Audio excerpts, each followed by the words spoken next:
tell us about the car you drove up here today. Yeah, so it's a Tesla Model 3 Performance. It is a 2018 that has about 28,000 miles on it. It's a car, and this is what's so cool about the car and the story, is that the car had been donated to this program by a Tesla enthusiast who heard that we wanted to break the record I established in 2016, but we didn't have a car, and because of all the things going on with COVID, we didn't have a budget. Everything was just dead in the water, and he was generous enough to provide the car, which was David Anderson and his wife Susie. So thank you very much.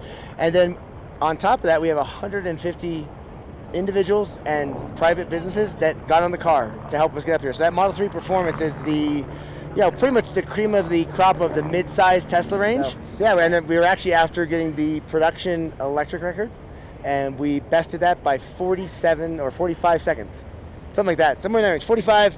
Either way, a bunch. So I guess it must be faster than when I was younger. That's good. That's a good time. Well, do you think you beat it? I felt like there was a good chance. So here's the crazy thing. We actually had two sets of timing gear on the car. One that I was supposed to set manually, and I guess I accidentally turned it off. The other one was supposed to trip automatically at the start line and give me a running counter. Both did not work. So the mind game was, as I'm coming through basically the second right-hand turn, my right rear, now I know, ABS was kind of kicking in, but it felt like a wheel coming off. So that made me go, uh-oh, I'm about to make a left and I'm about to lose my right wheel. And that little hesitation I almost drove off course because mental break. And after that, I'm like, okay, I know I lost about 3 to 6 seconds in that section. I need to pick the pace back up. Plus, we didn't start with 100% state of charge. So we started with like about 90% because of the delay. So the car had been almost fully charged overnight before we brought it up. Then there's no charging here. So we basically just saw the charge level decreasing as we're running, the systems and getting everything ready. And it's like delay. So yeah, I was apprehensive because all the things that said we could beat it were suddenly being removed from us. And then it was like, how much to push, how much to, everybody's got that same game. You don't see the full mountain until race day. And it's even more critical with a battery electric vehicle, especially these cars, because you got to balance the thermal management. Because as it's improving versus the Model S, it's still not to where I can go full throttle the whole way. Gotcha. Wow, that's really, thank you for that information. Yeah, it's a lot, really but cool. Yeah, it's a lot to be thinking about while you're still trying to not drive off a cliff. Yeah, it sure is. Well, your unofficial time?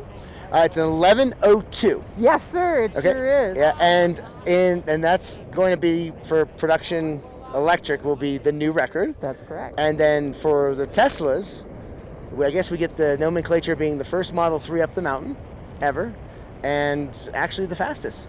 Yep. Because I guess we're about 2 seconds quicker. Now, it's unofficial, so I don't want to get to whatever, because it might be like you take 1 second from one, add one to the other, and it's, oh boy, it's a tie.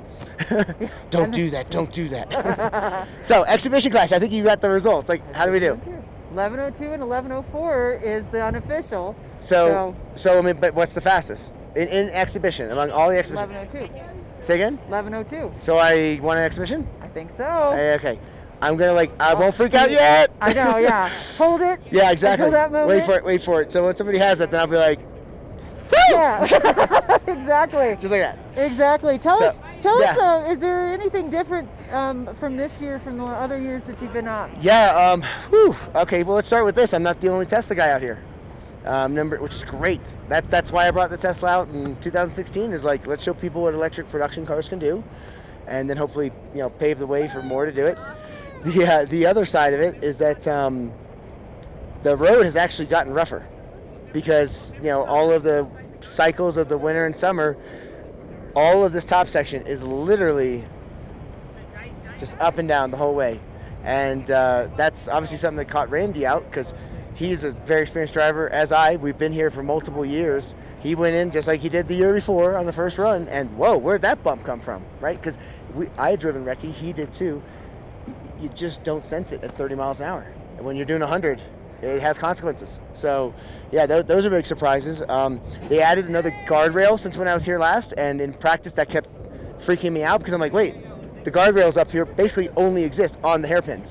Why am I coming up on a guardrail? So I took 2 practice runs to go, oh, that's okay, that's safe. Other changes, not having spectators, right? I mean, I have to give it to the entire Pikes Peak crew to like bring this together to just have the event, right? And I think that the teams and their limited crew, I mean, last time we had a crew between some paid individuals and volunteers of about 12 people. We were limited to 6. So that means that everybody's got to be efficient, work as a team, and our volunteer team did a great job. Other changes too is that, without the crowds here, that's a big pump, right? And it's the type of thing that gets you going where, maybe you have a little bit of a bad corner and you've got to mentally get over it. When you see those fans coming through Devil's Play, you're like, whoa! You're like, yeah, man, this is still great. I don't care about that last corner, right? Because there's 156 of them to have to get perfect. It's like how many rounds of golf would that be, right? I mean, Tiger Woods, get your butt out here. So, you try it. This is literally the least mistakes you make over time, the better it is. So, yeah, other changes. The road was frozen this morning. That was a concern because we had tested all week on one set of tires, which are the Toyo R888Rs, which are their latest and greatest R compound that you can drive on the street. But because they have so much rubber on the road, our concern was that in the cold temperature, should we go back to kind of an intermediate tire that can build heat? And so we kept looking at the weather and figuring out what to do. But we stuck with the R888Rs, and I'm glad I did because that later start and kind of the higher speeds that I was hitting versus our last runs, it was really needed. So that's a big credit versus what we had before. Other changes, I would just say that the fact that everybody had to kind of stay away from each other, not as much of like high fives and hugs and just that motorsports brotherly and sisterly love that's like so awesome that like gets you stoked. That's missed, and we'll be looking forward to it coming back. And plus I see tons of friends I haven't seen in years that they have to be like, it's me. And I'm like, oh yeah, oh my gosh, because we can't. That's why people wear masks, I guess, when they rob stuff, right? It's like a strip tease now with the. Yeah, it's like, who are you? Yeah, so there's more stuff to talk about. I can go all day. I'm pretty hyped about how it turned out. I'm really happy to see you again this year, Blake. Yeah. Congratulations on making it up one more year. Yeah. And hopefully we'll see you back next year. Yeah, and I think that seeing the momentum, there's more of a probability. Because in 2016, that was something I saved years upon years to make happen. And we knew that after we did that unless something, really just said, hey, here's the budget, it wasn't going to happen for a couple years. And even this year, it would not have happened without basically the Now You Know guys, which is a YouTube channel called Now You Know. They met with me, they heard the story of what I was doing, and because they are huge Tesla fanatics and they have a huge community, they were able to rally the community, in a way I've never seen. To be able to, I've raced cars for 20 years, and I've never seen owners being the sponsors of a team they support. You see corporates all the time. You see owners go out and pay to watch the race, but you don't see people putting their money out to support an effort, and it's amazing. We couldn't have done it without it. Great. Well, thank you so much, Blake. Yeah, thank you.